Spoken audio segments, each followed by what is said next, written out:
Supreme court کے chief justice کو اختیار ہے سو موٹو کا، اس اختیار کو ختم نہیں کیا جانا چاہیے؟ دیکھیے اختیار آپ کیسے ختم کریں گے؟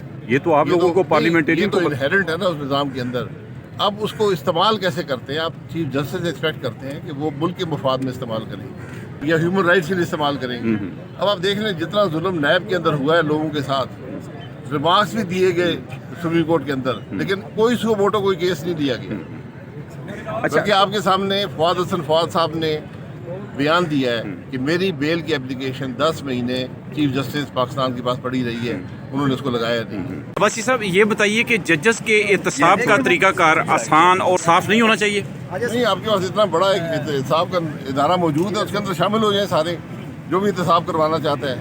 تو یہ اکاؤنٹیبلٹی بیورو میں تو یہ شامل کون کر سکتا ہے؟ پارلیمنٹرین نہیں کر سکتے؟ احتساب کا نظام بنایا ہے جی، اور اپنے آپ کو اسے نکال دیے. جو آج احتساب کے فیصلے کرتے ہیں وہ خود قابل احتساب نہیں ہے. اسی نظام ہی ختم ہے، اس کو ختم کر دیں. آپ نہیں سمجھتے کہ پارلیمنٹرین کی ہی یہ ذمہ داری ہے کہ وہ عوام کو بھی حقوق دلائیں، انصاف دلائیں اور ججز کو بھی احتساب کے؟ پارلیمنٹرین اپنے آپ کو حقوق نہیں دلوا سکا تو عوام کو کیا دلوائے؟ پاکستان کے پارلیمنٹرین کمزور کیوں ہیں؟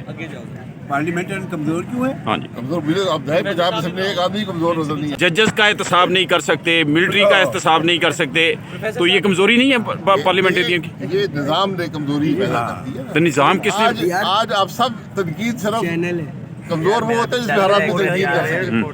آپ نہ جوڈیشری پہ تنقید کر سکتے ہیں، فوج پہ تنقید کر سکتے ہیں. جی جی، تو سیاست آسان ٹارگٹ سیاست دار ہے. تو سر سوال یہ ہے کہ ان کو تنقید کے قابل بنانا کس نے ہے؟ اپنے عمل سے اپنا عمل درست کرنا ہے، کوئی شبہ نہیں ہے.